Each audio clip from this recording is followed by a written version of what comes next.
سلام بچه ها، بریم یه اتک بزنیم که یعنی 3 روز مغزمو گاییده. هرچی اتک میزنم از 3150 تا بالاتر نمیره.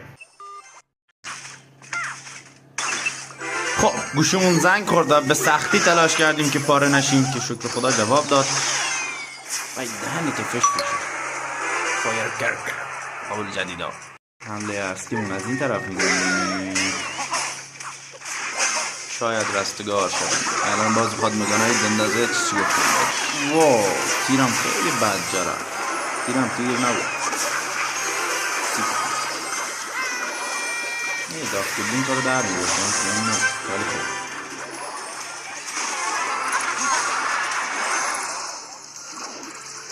خونه اشیا باید بشه. چی بود؟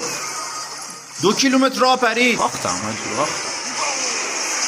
دلغک بازیه، فقط بازی که